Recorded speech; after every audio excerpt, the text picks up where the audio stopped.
जय हिंद दोस्तों। स्वागत है आप लोगों का डिफेंस ऑफिसर्स एकेडमी के यूट्यूब चैनल पे।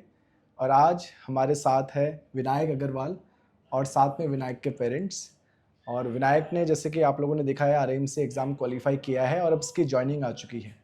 तो एक पॉडकास्ट कर रहे हैं ताकि सभी स्टूडेंट्स को मालूम पड़े कि विनायक की ये जो जर्नी रही है वो कैसी रही है। और साथ में पेरेंट्स से भी कुछ क्वेश्चंस पूछेंगे ताकि जितने भी पेरेंट्स बैठे हैं और चाहते हैं कि उनके बच्चे आरएएमसी के लिए प्रिपेयर करें, उनको भी थोड़ा सा क्लैरिटी मिले आरएएमसी एग्ज़ाम के बारे में या उसके प्रिपरेशन के बारे में। तो चलिए शुरू करते हैं। मैम, आप लोगों का स्वागत है। सर, स्वागत है। तो सर, पहला सवाल मेरा, सबसे पहले आप सभी लोगों को कंग्रेचुलेशंस। और विनायक ने कर दिखाया है तो हमें भी बहुत खुशी है और मुझे मालूम है आप लोग भी बहुत खुश हैं। लेकिन आप लोगों की खुशी मैं जानना चाहता हूँ कि आप लोगों की कैसी फीलिंग है at this moment of time, और घर का भी माहौल कैसा है? फर्स्टली तो यही है कि एक बहुत सपना जो हमारा बड़ा था वो हमारे लिए सच हो गया है। जी। बच्चे ने मेहनत करी, बच्चे के गुरु ने उसको गाइड किया, और वो चीज़ हमारे लिए, जो चीज़ थी कि हमने कभी सोचा नहीं था कि ऐसा भी ये कर पाएगा, उसने करके दिखाया। आप क्या हमारे कहते घर में सर पहली बार कोई आर्मी स्कूल में जा रहा है। हैं? सबसे जी। ज़्यादा हमारे लिए जो खुशी की बात है ना, मतलब कि एक बच्चा कुछ एक लीग से अलग हटके कुछ करके दिखा रहा है। तो कैसे सर, फिर जैसे आप लोग का बैकग्राउंड डिफेंस का नहीं है, तो कैसा लगा आप लोगों के इसको डिफेंस में भेजना चाहिए, या आपको आरएएमसी के बारे में कैसे पता चला? आरएमसी सर हम देहरादून से बिलोंग करते हैं, तो आरएमसी हमारे पास में ही है, 2 जी। किलोमीटर के डिफरेंस पे। जी। बचपन से हमें ही पता था कि आरएमसी एलीट इंस्टीट्यूशन है भारत में, मतलब डिफेंस के लिए। और जो बच्चा यहाँ पे सिलेक्ट हुआ एक बार, तो 99% चांसेस है कि वो एनडीए में सिलेक्टेड होगा ही होगा। बिल्कुल। तो इस वजह से था कि अगर नहीं भी करेगा, कोशिश अगर कर ली एक बार और अगर क्लियर हो गया यहाँ पे, तो कम से कम अपना लॉजिकल जो क्या नाम है, सोचने की क्षमता है इसकी, वो तो बढ़ेगी बढ़ेगी। तो इस वजह से कोशिश करी थी। जी। सर, जैसे कि अब जॉइनिंग बहुत पास है, कल ये आरएएमसी ज्वाइन करेगा, तो आप लोगों को कैसा लग रहा है? मिक्स्ड फीलिंग है, अच्छा लग रहा है, या थोड़ा सा इमोशनल भी है आप स्वाभाविक है लोग? सर, अच्छा ही लगेगा। जी। स्वाभाविक है, अच्छा लग रहा है, बट छोटा बच्चा है, अभी 12 साल का ही है, पर 12 साल में तो अपनी जिम्मेदारी उठाने लायक भी बच्चे हो जाते हैं। जी। जी, बिल्कुल बिल्कुल सर। तो अब उठाएगा अपनी जिम्मेदारी, अगर आगे करना है कुछ तो। जी। मैं पेरेंट्स को भी ये बताता हूँ कि थोड़ा सा वो जो इमोशनल एंगल है उसको कंट्रोल करना बहुत ज़रूरी है, क्योंकि आरएएमसी में जाने के बाद फिर बच्चे काफ़ी, मतलब आफ्टर 6 मंथ्स जब उनको वेकेशंस मिलती है तो वो घर आते हैं। तो वो चीज़ देखते हुए थोड़ा सा इमोशनल हैं, खासकर मदर के साइड से मैं पूछना चाहूँगा। पर मुझे ऐसा लगता है कि अगर आपको बच्चे को कुछ बनाना है, जी। तो आपको टफ बनना पड़ेगा, बिल्कुल। और आपको बच्चे को खुद से इंडिपेंडेंट होने के लिए आगे बढ़ाना पड़ेगा। बढ़ाना। इनफैक्ट मैं ये हर पेरेंट्स से कहना चाहूँगी, आप खुद से अपने बच्चे को पुश करें, अपने से उसको चिपका के ना रखें कि अ, ठीक है, आपको अगर बच्चा चाहते हो कि बच्चा कुछ बने, तो उसको दुनिया देखने का एक मौका दीजिए और टाइम से दीजिए। बिल्कुल, मैं बहुत ये चाहती बहुत हूँ। बहुत अच्छी बात मैम ने करी, और मैं इस बात को बिल्कुल फेवर करूँगा। जी। मैम, अगर हम मुड़कर देखें, हाँ। जैसे कि जर्नी जब स्टार्ट हुई थी शुरू से, तो थोड़ा सा मुश्किल लग रहा था हमें भी, और जी। होता ही है क्योंकि आरएएमसी में सीट्स बहुत लिमिटेड है। जी। तो सबसे चैलेंजिंग फेज़ क्या था मैम आपके लिए? चैलेंजिंग फेस, सबसे पहले तो मैं ये कहूँगी कि बच्चे का माइंडसेट बनाना, जी। क्योंकि बच्चे को नहीं पता कि क्या होता है, क्या चैलेंजेस हैं, या उसके साथ एक और भी चीज़ मैं कहना चाहूँगी कि स्कूल प्लस प्रिपरेशन दोनों को बैलेंस करना, बच्चा बहुत डबल माइंड हो जाता है। मतलब अगर वो स्कूल की तरफ फोकस करता है तो ऑब्वियसली वो आप कंपटीशन एग्जाम में डिस्टर्ब रहेगा, और अगर वो कम्प्लीटली अपने जो डेडिकेशन है कॉम्पिटिशन्स के लिए, अपने लिए और अपने कंपटीशन के लिए करता है, तो ये जाहिर सी बात है कि स्कूल उसका कम्प्लीटली डिस्टर्ब होता है। और उस केस में ये होता है कि बच्चा कंपटीशन एग्ज़ाम के लिए आगे बढ़ तो गया, पर आपको कोई श्योरिटी नहीं है कि बच्चा आगे बढ़ पाएगा कि नहीं बढ़ पाएगा। मतलब ड्यूरिंग दिस जर्नी हमने ये फ़ील किया कि हम इस बच्चे को आगे तो बढ़ा रहे हैं, बट अंदर से डर भी था। अगर ऐसा नहीं हो पाया तो कहीं बच्चा डिस्टर्ब ना हो जाए चीज़ों के लिए, कि होता है कि बच्चा एक ट्रैक से हो जाता ट्रैक है, से जो स्कूलिंग चल रही है चल उसकी। रही है, जी। सब कुछ डिस्टर्ब हो सब गया है, कुछ और डिस्टर्ब। बच्चे के भी स्कूल पे भी फ़ोकस कम हो गया है। जी। उसका अपना कोचिंग की और अपनी प्रिपरेशन की तरफ फोकस है, और कहीं न कहीं बच्चा भी डबल माइंडेड था कि क्या होगा, कैसे होगा। बट उस केस में मैं ये कहूँगी कि उनके टीचर्स, उसकी फैमिली अगर उसको सपोर्ट करे तो वो सब कुछ कर सकते हैं। जी। उसमें हमें उनको पीछे से सपोर्ट देना चाहिए, उसको ये चीज़ समझानी चाहिए कि ठीक है, आप बढ़ो, बाकी हम सब देख लेंगे, जो होगा देखा जाएगा, आप बढ़ो बस एक बार आगे। बिल्कुल बिल्कुल बिल्कुल। सर आपका क्या सपोर्ट रहा? मेरा सपोर्ट बस ये था कि टाइम से स्कूल आ जाए और चल जाए। बाकी इसकी मेहनत इसकी माने और जी जी जी सर। मैम तो ये जर्नी शुरू जैसे सर ने बताया कि आरआईएमसी एक एलीट स्कूल है, सभी को मालूम है, तो जी। आपने इसको कैसे मोटिवेट किया, इसको कैसे बताया आरआईएमसी के बारे में? इसको हमने कैसे मोटिवेट किया, ये एक मतलब बड़ा भी क्वेश्चन है हमारे लिए। और क्या होता है कि आपके सराउंडिंग्स बहुत मैटर करते हैं। अभी हम देहरादून में रहते हैं तो ऑब्वियस सी बात है, यहाँ पर कैंटोनमेंट एरिया है, आर्मीज जी के रिलेट बहुत हैं। जी तो कुछ एक हमारे नेबर्स हैं जिनको दिखाकर बच्चे को, और कुछ है कि मतलब ऐसा हमें लगा कि बच्चे को ये चीज़ कहें कि आप कुछ लीग से अलग हटके करके देखिए, अपने नेशन को कुछ सर्व करके देखिए, अपने लिए तो सब करता है, अपने नेशन के लिए भी करके देखिए। बस यही था। शुरू में उसे लगा कि पता नहीं क्या है, कैसे है, कहाँ मुझे फंसा दिया। लाइक बच्चे को तो ये वाली या फीलिंग बिल्कुल बहुत आती है बिल्कुल कि मैं कहाँ बिल्कुल। फंस गया, हाँ इधर का नहीं उधर का नहीं। बट धीरे धीरे जैसे जैसे वो आगे बढ़ता गया, आप लोगों ने उसका माइंडसेट किया, आप लोगों ने उसको सपोर्ट किया, उसको एक दिशा दी, उसको गाइड किया, तो धीरे धीरे उसका इंटरेस्ट अपने आप डेवलप होने लग गया। विनायक, तुझसे पूछना चाहूँगा मैं, कैसे वो इंटरेस्ट, मम्मी कह रही है धीरे धीरे, बट वो क्या पॉइंट ऑफ टाइम था जब तुझे लगा नहीं यार आरआईएमसी है, मुझे करना चाहिए? पहले तो फर्स्ट अटेम्प्ट में जब किसी कोचिंग से नहीं करा और अदर कोचिंग से कर रहा था तो नहीं आ पाए थे अच्छे मार्क्स। सेकंड में करा, थोड़ा बेटरमेंट हुआ, लेकिन फिर लगा जब इतना बेटरमेंट हुआ है तो पूरा ही करना चाहिए। नहीं वो तो ठीक है, चल तूने एकेडमिक्स में अच्छा परफॉर्म किया एंड ऑल, धीरे धीरे तूने इम्प्रूव किया, लेकिन आरआईएमसी जाना है या क्यों जाना है, या आर्मी में जाना है, ये चीज़ कैसे अंदर तेरी डेवलप हुई कि यार? वही चीज़ है कि एक नई चीज़ देखनी है मुझे।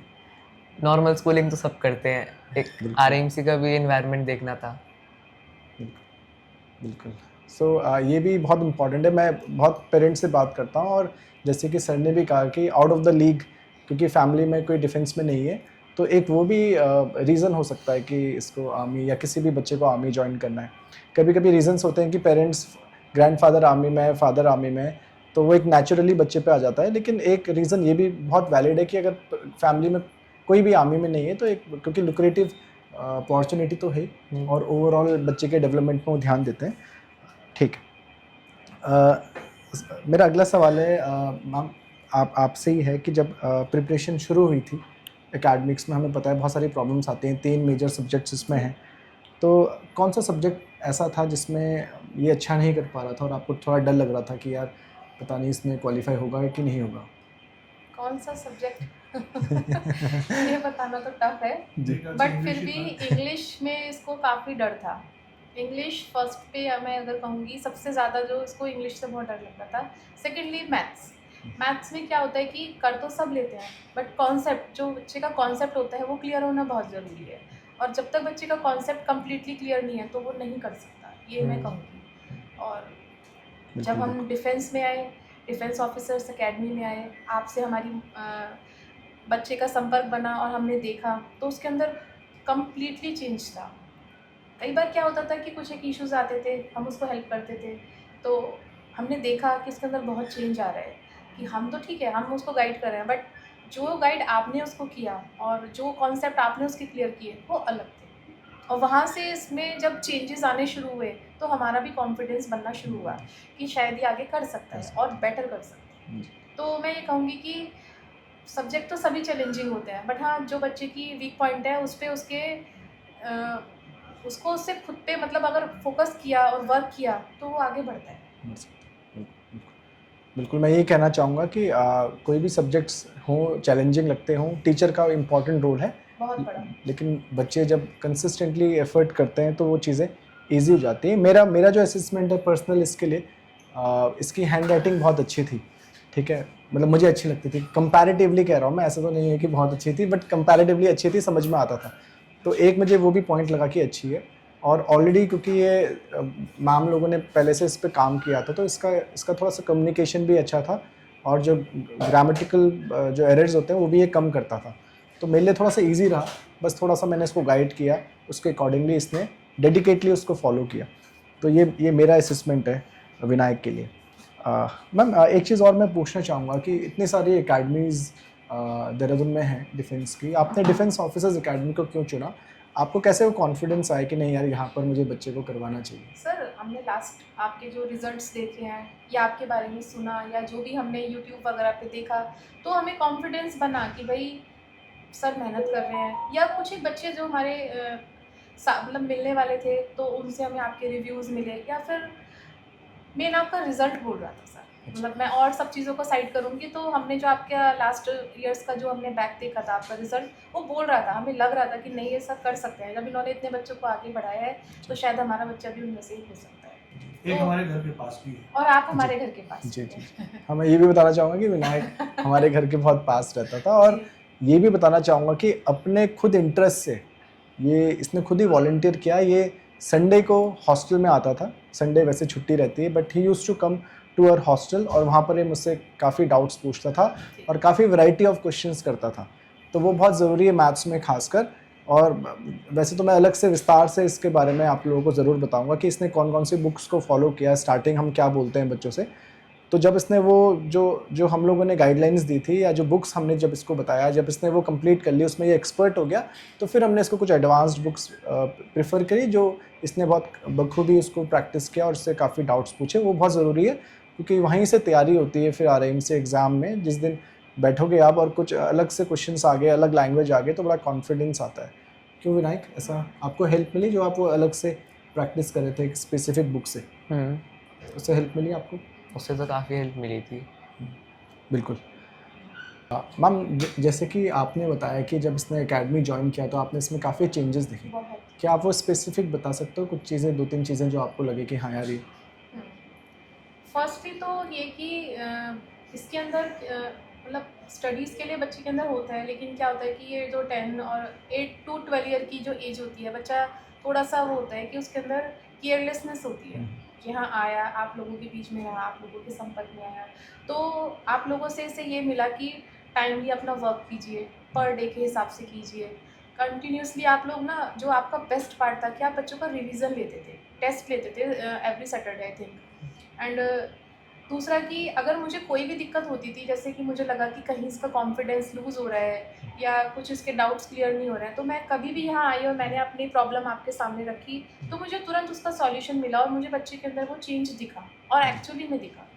या बीच बीच में ऐसा हुआ कि बच्चा कहीं कहीं डिमोटिवेट भी होता है कि उसने एक ग्रुप दिया और उसका लास्ट में मतलब कुछ एक नंबर से वो रह गया, तो उसे लगा कुछ फ़ायदा नहीं है, टाइम वेस्टिंग है। तो वहाँ शायद कहीं हम चूक गए थे इसको ये चीज़ समझाने के लिए कि आगे बढ़ो या करो, तो उसमें आप लोगों ने इसको सपोर्ट किया। तो वहाँ कहीं ना कहीं मैं एक पॉइंट पे ये बेफिक्र हो गई थी कि अगर जो चीज़ मैं नहीं कर पा रही हूँ तो वो उसके गुरु, उसके मेंटर्स वो कर पाएंगे, और कहीं ना कहीं आप लोगों ने करके भी दिखाया कि जहाँ मैं चूक जाती थी वहाँ आप उसको आगे उसको माइंडसेट उसका बना देते थे। तो वो मेरे लिए एक बेस्ट पार्ट था, पढ़ना उसका था, लगन उसकी बनी, तो वो आप लोगों के बीच में रह के, तो वो मेरे लिए बहुत वर्क किया। बाकी तो मेहनत तो हर बच्चा करता है, बट मैं यही कहूँगी सभी पेरेंट्स से कि कुछ भी चीज़ में अगर आपको आगे बढ़ना है तो कॉन्टीन्यूसली आपको उसमें रिवीजन बहुत ज़रूरी है। बच्चा अगर रिवीजन करता है, और वो जब ही हो पाता है जबकि आपको उस तरीके का माहौल मिलता है, और वो उसको यहाँ मिला। उसने कभी भी किसी चीज़ के लिए, कोई डाउट के लिए या कुछ भी चीज़ के लिए XYZ कभी भी बोला, तो उसको ये नहीं कहा गया कि नहीं ये नहीं बता सकते, तुरंत उसको उस चीज़ का आंसर दिया गया या उसको सॉल्यूशन दिया गया, उसकी डाउट्स तुरंत क्लियर किए गए, और वही चीज़ पे वर्क करी है। बिल्कुल बिल्कुल बिल्कुल, बहुत बहुत सही मैम ने कहा। और ये बात मैं भी पेरेंट्स से कहना चाहता हूँ कि जब आप किसी भी कोचिंग संस्थान में या कोचिंग इंस्टीट्यूट में बच्चे को भेजते हैं, तो ये आपकी भी अकाउंटेबिलिटी बनती है कि आप भी बच्चे को थोड़ा सा एसेस करें घर में और देखें कि उस पर क्या प्रॉब्लम आ रही है या क्या शॉर्टकमिंग्स है वो, और आप एकेडमी में जाकर वो कंसर्न अथॉरिटी से उसको डिस्कस करें। जैसे कि मैम आती थी और मुझे बताती थी कि सर थोड़ा सा बच्चा डिमोटिवेट हो रहा है, या थोड़ा सा इस सब्जेक्ट में इसको ध्यान, थोड़ा सा इसमें प्रॉब्लम हो रही है, या ये डाउट्स नहीं पूछ रहा, तो मैं फिर इससे पर्सनली बात करता था और उस चीज़ को हम लोगों ने मिलकर रिजॉल्व किया। तो मैं सभी पेरेंट्स से कहना चाहता हूँ कि एक कलेक्टिव एफर्ट है इसमें टीचर भी हैं, इम्पॉर्टेंट टीचर का भी बड़ा इम्पॉर्टेंट रोल है। बच्चे की मेहनत तो है ही है, लेकिन साथ में पेरेंट्स का भी कंट्रीब्यूशन है और आपस में फॉलोअप होना बहुत इम्पॉर्टेंट है, आपस में कम्युनिकेशन होना बहुत इम्पॉर्टेंट है। सर मैं आपसे पूछना चाहूँगा, जैसे कि मैम बहुत फॉलोअप करती थी और मुझे मालूम था कि मैम का एकेडमिक में काफ़ी रोल रहा है, या विनायक को पढ़ाई करनी है या जो भी डाउट्स हैं मैम बहुत उसको फॉलोअप करती थी और मेरे से भी बहुत डिस्कस करती थी। लेकिन एज अ फादर आप बताइए कि क्योंकि सिर्फ पढ़ाई से सब कुछ नहीं होता, चीज़ों को बैलेंस भी करना पड़ता है, क्योंकि बच्चा कभी कभी एग्जॉस्ट हो जाता है, पढ़ाई पढ़ाई पढ़ाई। तो वो चीज़ें सर आपने कैसे बैलेंस करी, मैं आपसे जानना चाहूँगा सर। तो साहब जो अभी आरएमसी की प्रिपरेशन, उसमें तो पढ़ाई ही मेन था, जी पर थोड़ा रिक्रिएशन के लिए कभी बाहर ले गए जी सैटरडे संडे को घुमाने फिराने के लिए, और यही सब चीज़ कर सकते थे, और कुछ तो नहीं है। जब ज़्यादा दिमाग इसकी माँ ने डांट दिया तो थोड़ा बहुत अपने पास ले गए। अच्छा जी तो ठीक है सर, बैलेंस तो करके रखने पड़ते हैं। हाँ, ये भी बहुत इम्पॉर्टेंट है, बैलेंस चीज़ें, क्योंकि बच्चा ठीक है पढ़ तो रहा है लेकिन है तो एट द एंड बच्चा ही, और खेलना भी है, उसको कूदना भी है। तो और विनायक वॉज क्वाइट एक्टिव, मैं बता दूं कि ये बैडमिंटन भी खेलता था साथ साथ, ऐसा भी नहीं था कि ये इसको हमने पढ़ाई पे ही 24 आवर्स फोकस रखा, ये अपनी कुछ छोटी मोटी फिजिकल एक्टिविटी भी करता था जो कि बहुत ज़्यादा इंपॉर्टेंट है, वो बैलेंस बनाकर चलती है। मैम आप कुछ कहना चाहोगे, ऐड ऑन करना चाहोगे तो कर सकते हो। क्योंकि क्या होता है, बच्चा फुल टाइम तो पढ़ाई नहीं कर सकता। हम लोगों ने उसकी स्कूलिंग भी कंटिन्यू रखी थी। अब उसके बाद फिर घर आने के बाद उसका शेड्यूल इस तरीके से बनाया कि थोड़ा रेस्ट भी ज़रूरी था, कि पूरा दिन तो बच्चा करते करते फेड अप हो जाएगा। जी तो हमें ये चीज़ लगी, और कहीं ना कहीं ये हर पेरेंट्स के लिए ज़रूरी है कि बच्चा सिर्फ पढ़ना ही नहीं, उसके लिए फिजिकल एक्टिविटीज़ भी बहुत ज़रूरी है, उसके लिए फ्रेंड सर्कल भी बहुत ज़रूरी है। मतलब सब चीज़ों को बैलेंस करना बहुत ज़रूरी है। तो इसीलिए कि बच्चा फुल टाइम की बस सिर्फ किताबें ही देखे, ऐसा ज़रूरी नहीं है। उसको उन चीज़ों से फिर ऐसा फील होता है कि आई फेड अप। तो उसके वजह से हमने उसको सोचा कि नहीं, उसको स्पोर्ट्स भी ज़रूरी है, जिससे कि वो फिज़िकली भी मेंटेन रहता है। मतलब उसको ऐसा नहीं है कि उस एटमॉस्फेयर से बाहर निकालने के लिए, उसको कुछ रिलैक्स फील कराने के लिए हम लोगों ने उसका स्पोर्ट्स भी कंटिन्यू रखा, कि उसको अपने लिए भी 1 घंटा 2 घंटा बहुत ज़रूरी है। बहुत ज़रूरी था, बिल्कुल बिल्कुल दैट्स इट। बिल्कुल। अच्छा मेरा अगला सवाल विनायक से है। विनायक, जो हम लोग मॉक टेस्ट लेते हैं सैटरडेज़ को, एवरी सैटरडेज़ को, उस मॉक टेस्ट के वजह से या जो भी हम रिवीजन आप लोग को करवाते थे या जो भी हम प्रैक्टिस करते थे, उसके वजह से आपके अंदर कितना कॉन्फिडेंस आया? क्योंकि ज़ाहिर सी बात थी, स्टार्टिंग में कुछ सब्जेक्ट्स वीक थे जिसमें अच्छे मार्क्स नहीं आ पा रहे थे, लेकिन धीरे धीरे जब मार्क्स अच्छे आए आपके, तो वो कैसे कॉन्फिडेंस आपका बिल्टअप हुआ? ऐसे ही हुआ था कि फॉर एग्जांपल किसी सब्जेक्ट में अच्छे मार्क्स नहीं आए या किसी पर्टिकुलर टॉपिक में नहीं आए, तो उस पे और काम करो, और अगली बार अगर उसी टॉपिक से कोई टेस्ट में क्वेश्चन आता है तो उसे ढंग से परफॉर्म करो, और उससे टॉपिक्स अपने अच्छे करके कॉन्फिडेंस बिल्डअप अपने आप हो जाता है उससे। चलो ये तो बहुत मैच्योर बात हो गई, लेकिन मैं बड़ा फ्रैंकली पूछूंगा कि जैसे बच्चे हैं, उनको मोबाइल भी देखना है, टीवी भी देखना है, साइकिल भी चलानी है, नहीं खेलना भी है, तो वो कैसे आपने फिर मैनेज किया? मतलब आप ये कहना चाहोगे कि मैंने सर मोबाइल देखा ही नहीं थ्रू आउट माई प्रिपरेशन, या मैंने टीवी देखा ही नहीं? तो इसमें मैं चाहता हूँ कि आप जो भी था उसको बताओ कि हाँ भाई। खेलना कूदना तो सैटरडे या संडे को ही रहता था, जब अकेडमी से जल्दी चले जाओ, वरना वीकडेज पर पूरी पढ़ाई रहती थी। और फ़ोन टीवी मम्मी ने बंद ही कर रखा था ऑलमोस्ट। अच्छा। बहुत मुश्किल से थोड़ी देर को देती थी मम्मी, हाँ तो नहीं उस हिसाब से बैलेंस होता था। नहीं, बहुत ज़रूरी है, थोड़ा सा स्ट्रिक्टनेस चाहिए, क्योंकि स्क्रीन टाइम और ये जो फ़ोन है ना, ये बड़ा डिस्ट्रैक्ट करते हैं बच्चों को। वो थोड़ा सा, क्योंकि आरएमसी जहाँ सीट्स इतनी लिमिटेड है, थोड़ा सा तो वो सेक्रीफाइस बच्चे को करना पड़ता है, और अब उसका रिज़ल्ट भी हमें मिला है। अगर मम्मी ने फ़ोन बंद करवाया या टीवी बंद कराया, तो उसी का रिज़ल्ट आज हमें यहाँ पर देखने को मिल रहा है। मैम मैं आपसे पूछना चाहूँगा, वो टर्निंग पॉइंट कब आया जब आपको लगा यार कर सकता है विनायक? ऐसा कुछ टर्निंग पॉइंट नहीं था। जी ये तो स्टार्टिंग से बच्चे की कैपेबिलिटी दिखती है, जी और ये हमने इसको 4th-5th में ही इस चीज़ का मतलब इसको देखा था। इसका जो जीके की तरफ ज़्यादा रुझान। मुझे वो लगता था, मतलब इसकी जो फेवरेट सब्जेक्ट है हिस्ट्री जी एंड क्या कहते हैं, geography. Geography and social science और जी साइंस, ये सब था। तो इसको इनमें बहुत इंटरेस्ट आता था, इसको नई नई चीज़ें जानने की क्यूरियोसिटी थी।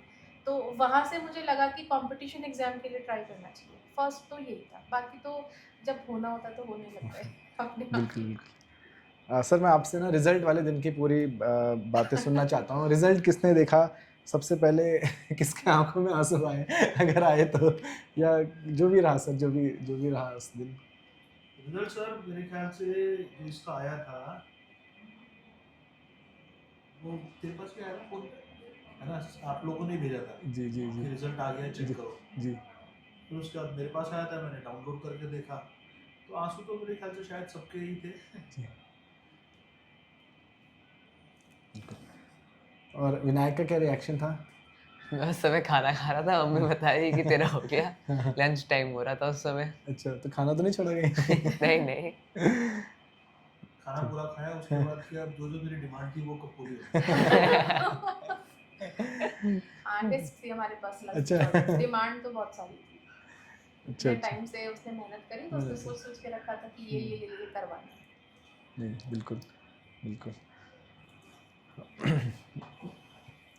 मैम वैसे तो ये चीज़ें मुझे तो मालूम है पर्सनली, बट मैं आपसे पूछना चाहता हूँ मैम कि जो विनायक का की जो सक्सेस रही है उसमें एकेडमी का कंट्रीब्यूशन आपको क्या लगता है? किसी भी 2-3 चीज़ों के ऊपर आप बात कर सकते हो, क्योंकि देखिए हर एक एकेडमी में टीचर्स हैं, बच्चों को पढ़ाते हैं अच्छा, बट वो 2-3 चीज़ें जो आपको थोड़ा-सा लगे कि हाँ यार, ये विनायक के लिए वर्क कर रही हैं या थोड़ा-सा अलग है और एकेडमी से? जैसा कि अभी थोड़ी देर पहले ही मैंने बताया था कि अकेडमी का रोल यही था कि हमारे लिए टर्निंग पॉइंट था। फर्स्टली तो कि बच्चे का माइंड उन्होंने इस तरीके से सेट किया, बच्चे के डाउट्स एंड बच्चे का मतलब बेस्ट पार्ट था कॉन्टीन्यूसली रिवीजन, जो कि उसकी सक्सेस का एक बहुत बड़ा पार्ट था। आपका जो रोल था, आपकी जो कॉन्सेप्ट क्लियर करने का तरीका है, आई थिंक वो बहुत अच्छा है, जो कि इसके ऊपर वर्क किया। बस वही सब चीज़ें हैं। मेन होता है मतलब अभी तक की जर्नी में जो मैंने रियलाइज़ किया, जब तक बच्चे का कॉन्सेप्ट किसी चीज़ के लिए क्लियर नहीं है तो वो नहीं उस चीज़ को आगे कर सकता। क्योंकि स्टार्टिंग में हमें हुआ था कि ये क्वेश्चन पढ़ता था, समझता था, इसको आता था, बट कहीं न कहीं ये उन चीज़ों में चूक जाता था कि ये समझते हुए ही उसको सही आंसर नहीं कर पाता था कि इसे क्या करना चाहिए। जो कि उसको बाद में यहाँ आने के बाद आप लोगों ने जो उसके कॉन्सेप्ट क्लियर किए तो उसने तुरंत से उस चीज़ पे अपनी पकड़ बनाई। दूसरा कि आरआईएमसी में एक बहुत बड़ा पार्ट होता है कि टाइम लिमिट के हिसाब से पेपर बहुत लेंदी होता है, जो कि बच्चों के लिए एक चैलेंजिंग पार्ट होता है कि बच्चे को पूरा 200 मार्क्स का मतलब अगर मैं मैथ्स के पेपर की बात करूं और विनायक के केस में मैंने बात देखा फर्स्ट और सेकंड अटेम्प्ट में कि उसे काफ़ी हद तक पूरा पेपर आता था, बट वो टाइम की कमी होने की वजह से वो उसको पूरा नहीं कर पाया, जो कि उसके रास्ते में एक बहुत बड़ी रुकावट बनता है। तो यहाँ पर आने के बाद उसको उस चीज़ के लिए प्रिपेयर किया गया कि विद इन अ टाइम आप उस चीज़ को कैसे कंप्लीट करेंगे। आपको आ रहा है और आप उसको उस टाइम में नहीं कर पा रहे, तो वो बहुत चैलेंजिंग पार्ट था। वहाँ पे उसको बहुत बड़ा वो बिल्कुल जब ही हुआ कि इन्होंने टाइमली उसके पेपर सेट्स दिए बच्चे को, उसको करवाए, उसको सॉर्ट आउट कराया, तो वो धीरे-धीरे उस चीज़ के यूज़्ड टू हुआ और वहाँ उसके ऊपर वो वर्क हुआ, बिल्कुल। जो मतलब मुझे बेस्ट पार्ट जी लगा। जी। मैं थोड़ा-सा ऐड ऑन करना चाहूँगा, मैम ने बिल्कुल सही कहा। मैं आपको ये बताना चाहता हूँ विनायक के बारे में स्पेशली। विनायक के अंदर एक डेडिकेशन था और ये फ़ॉलो-अप करता था, जो उसको डाउट्स है ये पूछता था। मैं हमेशा बच्चों से यही कहता हूँ कि आपको कोई भी सब्जेक्ट सीखना है तो आप प्लीज़ पूछिए टीचर से, जहाँ पर भी क्लैरिटी नहीं आ रही है, कुछ भी चीज़ है, थोड़ा प्लस माइनस में, मैं तो ऐसे बच्चों से बोलता हूँ कि अगर प्लस माइनस में भी दिक्कत है तो आप वो भी पूछिए, क्योंकि देखिए वो हमारी ड्यूटी है आप लोगों को बताना। तो आपका बच्चा किसी भी इंस्टीट्यूट में पढ़ रहा हो, अगर टीचर से वो अच्छा फ़ॉलो-अप कर रहा है, तो डेफ़िनिटली वो सीखेगा, और सीखेगा तो सब्जेक्ट में इंटरेस्ट आएगा, और सब्जेक्ट में इंटरेस्ट आएगा तो अपने आप बच्चा फिर घर में बैठ के पढ़ेगा। वो जो सेंस ऑफ मैच्योरिटी हम बच्चे से डिमांड करते हैं वो अपने आप आएगी, क्योंकि वो उसको एन्जॉय कर रहा है। ठीक है? तो ये चीज़ें जो मुझे लगा, जो मेरा असेसमेंट है विनायक के लिए। और रही बात जो मैम टाइम मैनेजमेंट की कर रही है, वो अगर एक बार बच्चे के अंदर वो एक्यूरेसी आ जाती है, तो उसके बाद प्रैक्टिस करवाकर उसको मॉक टेस्ट की वो टाइम मैनेजमेंट भी बच्चा सीख जाता है कि मुझे लिमिटेड टाइम पीरियड के अंदर इस पूरे पेपर को अटेम्प्ट करना है। मैम आप दोनों से मेरा ये सवाल है कि बहुत सारे पेरेंट्स हैं जो अभी भी कहीं न कहीं कन्फ्यूज़्ड हैं या हेज़िटेट करते हैं बच्चों को आरआईएमसी में भेजने के लिए, क्योंकि सीट्स बहुत लिमिटेड हैं। कहीं न कहीं वो ख़्याल आपके भी मन में होगा कि अगर आरआईएमसी में नहीं हुआ तो क्या होगा? क्योंकि सीट्स बहुत लिमिटेड है। लेकिन आप लोगों ने एक तरीके से वो डेयर दिखाया, या वो आप लोगों ने रिस्क लिया। तो आप क्या अपने एक्सपीरियंस से क्या कहना चाहेंगे पेरेंट्स को कि उनको, क्योंकि आरआईएमसी। सर पढ़ाई जी, कभी भी बेकार नहीं जाती। बिल्कुल। अभी अगर इसने पढ़ा है तो इसके कंसेप्ट ही क्लियर हुए हैं और ये जी, जीवन भर काम करेगा। बिल्कुल सर। अभी 8th क्लास में अगर नहीं हो पाया किसी कारण की वजह से, आरएमसी में नहीं, आरएमएस में हो जाएगा, अगर मान के चलें कि एम ही आरएमसी, आरएमसी के अलावा आरएमएस में नहीं करना है, तो भी ये जो नॉलेज है इसकी, जो पढ़ने की क्षमता जो इसके अंदर आ गई है अभी, ये आगे भी काम आएगी। बिल्कुल आगे सर। भी कंपटीशन एग्जाम, जीवन अभी खत्म तो नहीं हुआ, 8वीं क्लास में है। जी 8वीं क्लास का 9, 10, 11, 12, तो अभी जो कंसेप्ट क्लियर हो गए इसके साइंस में, मैथ्स में, या फिर जो जीके है, इंग्लिश में जो कंसेप्ट क्लियर हो गया, वो जीवन भर काम जी आएंगे। हाँ, उससे कोई नुकसान थोड़ी है, जी। पढ़ाई कभी भी किसी की बेकार नहीं जाती। बेकार नहीं जाती, बिल्कुल बिल्कुल बिल्कुल बिल्कुल। मैम आप कुछ इसमें कहना चाहेंगे? यही था कि हम लोगों ने सीट का इतना वो नहीं रखा, बस ये था कि अगर बच्चा कुछ कर ले, मतलब मेरा फर्स्ट प्रेफरेंस इस चीज़ पे था कि बस एक बार ये क्रैक करके दिखाते एग्जाम, ताकि उसका कॉन्फिडेंस बढ़ जाए, कॉन्फिडेंस बढ़ जाए। बस और कुछ नहीं था। बिल्कुल बाकी तो बिल्कुल जो होना है हुआ। बिल्कुल बिल्कुल बिल्कुल। ये मैं भी कहना चाहूँगा, सर ने बहुत अच्छी बात करी। मैं हमेशा कहता हूँ कि आप बच्चे को अगर आरएमसी की प्रिपरेशन करवाते हो तो वो प्रिपरेशन, वो जो जर्नी है ना, वो जो रास्ता है, वो पाथ है, वही बहुत इंपॉर्टेंट है। बच्चा बहुत कुछ सीखता है, एकेडमिक्स में अच्छा होता है, और अगर आरएमसी नहीं हुआ तो आगे पूरी लाइफ बची है बच्चे की। आगे ये तो एक, अभी बच्चा 8th में है, ये तो एक स्मॉल छोटा सा आप कह सकते हो एक इवेंट है जो नहीं हुआ, आगे बहुत सारे इवेंट्स और आने वाले हैं। तो आप जब भी आरएमसी की प्रिपरेशन कराएं तो बिल्कुल भी कंफ्यूज ना रहें, या बिल्कुल भी आप संकोच ना करें, क्योंकि बच्चा एकेडमिकली अच्छा करेगा तो कहीं ना कहीं फ्यूचर में शाइन करेगा सर बच्चा ना, ऐसा मुझे लगता है। सर लास्ट सवाल है आप लोगों से मेरा, और आखिर में मैं चाहता हूँ कि आप इस पूरी जर्नी को, क्योंकि उतार चढ़ाव रहे हैं, हमने देखा है, मैम तो काफ़ी आती थी, फॉलोअप करती थी, कभी कहती थी कि विनायक सर थोड़ा डिमोटिवेट हो रहा है आजकल, या बहुत सारी चीज़ें हैं, लेकिन इस पूरी जर्नी को आप कैसे समअप करेंगे कुछ सेंटेंसेस में, कुछ शब्दों में, और डिफेंस ऑफिसर्स एकेडमी के लिए आप लास्ट में क्या कहना चाहेंगे? तो जब जब इसे शुरुआत में आरएमसी का एग्ज़ाम के लिए सोचा था इसने, तो एक दूसरे इंस्टीट्यूट में इसका एडमिशन कराया था, बिकॉज उनका भी नाम देहरादून में काफ़ी ठीक ठाक था। बट वहाँ पे जब हम लोगों ने 6 महीने इसके साथ मेहनत करी, मतलब हमने क्या मेहनत करी, इंस्टीट्यूट ने भी मेहनत करी, तो उसका रिजल्ट कुछ तो आया ही होगा। देखो, कभी भी पढ़ाई बेकार नहीं जाती। बट जो समझ में आया कि वहाँ का एटमॉस्फेयर इस हिसाब से नहीं था कि जो कि एक टाइम पे था, वो इंस्टीट्यूट नंबर 1 हुआ करता था। बट बाद में जब टीचर्स, क्योंकि किसी भी इंस्टीट्यूट के अंदर जो अगर टीचर्स ढंग से अपना इन्वॉल्वमेंट नहीं रख रहे हैं, तो फिर वो ठीक से नहीं होगा। तो वहाँ पे टीचर्स आ रहे जा रहे थे। फिर इसे हम लोगों ने दोबारा से सर्च करा, देहरादून, पूरे देहरादून घूमे हम लोग, पास में ही हमारे घर के बगल में था, तो हमें पता भी नहीं था। किसी तरह से दिमाग में आया कि चलो एक बार यहाँ पे ट्राई करते हैं। 1 महीना इसे पढ़ाई करी इसने यहाँ पे, तो रिजल्ट थोड़ा सा अपने आप ही आने लगा। अपने आप इसमें इच्छा भी जगी पढ़ाई करने की दोबारा से। इसने खुद भी कहा कि नहीं, मेरे कंसेप्ट और क्लियर हो रहे हैं, क्योंकि इसकी खुद की इच्छा थी। जो एक बार वहाँ पे एग्जाम देने के बाद जब इसे लगा कि पापा समझ में नहीं आ रहा है वहाँ पे अब एडमिशन करा के कोई फायदा नहीं है, या तो दूसरी जगह देखनी है, तब यहाँ पे गए तो इसे जो ट्रांसफॉर्मेशन आया पहली बार में, तो उससे एक्साइटेड थे। फिर इसका जब सेकंड टाइम में जब इसने एग्जाम दिया पर उसमें नहीं हो पाया, तो थोड़ा सा धक्का लगा था कि यार कि समय ही बर्बाद तो नहीं कर रहा कहीं। बट फिर दोबारा से एक बार कि चलो एक बार और ट्राई करते हैं, कम से कम पढ़ाई तो कर ही रहा है, कुछ नहीं भी कर रहा है तो पढ़ाई करते करते इसका खुद का भी इंटरेस्ट आया, उसने अपना चैलेंज भी लिया कि इस बार तो करके ही दिखाना है। तो जब उसने अपने आप से ठान ली तो करके दिखाया। फिर उसमें आप लोगों की मदद ये रही कि जैसे विभूति ने बताया कि जो भी डाउट्स थे, आप लोगों ने कभी भी इसे ज्यादा नहीं यार कि तो क्वेश्चन बहुत पूछता है, उस तरह का कोई काम नहीं करा जो कि ज्यादातर टीचर्स वैसे तो नहीं करते, बट कुछ एक कर लेते हैं और वहीं पे वो गड़बड़ हो जाती है। क्योंकि हमारा काम ही है कि बच्चे के जो डाउट्स हैं वो सारे क्लियर हो। अगर वो आप लोगों ने मदद करी तो उसी वजह से वो क्लियर कर पाया है। पूरी जर्नी आप ही की है सर। आप लोगों ने इसे पूरा समअप करके मतलब बढ़िया तरीके से एक बच्चे को निकाला है। और अभी भी इंटरव्यू में भी आपने काफ़ी हेल्प करी, आपके पढ़ाई के बाद भी इंटरव्यू के लिए भी आपने कोशिश करी कि ये पूरे अच्छी तरह से कैडेट बन के जाए, वहाँ पे इंटरव्यू भी ढंग से पास करे। तो ये चीज़ है सर। फाइनली मैं ये कहना चाहूँगा कि Vinayak has top the Uttarakhand state, Uttarakhand में विनायक ने टॉप किया, और आई होप कि आपको ये जो पॉडकास्ट हम लोगों ने लिया है वो आपको अच्छा लगा होगा। कमेंट्स करके आप जरूर बताइएगा आपको कैसा लगा।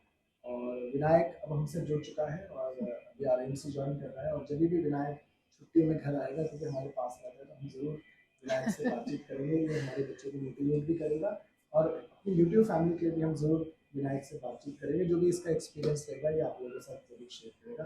Thank you so much ma'am sir. Thank you, sir. के लिए। और Thank you. विनायक आपको ऑल द बेस्ट। कल आप आरएमसी जा रहे हैं, सो आई विल बी कमिंग, मैं आपको सी ऑफ करने जरूर। ठीक है, ठीक है, ऑल द बेस्ट। ठीक है, चलो।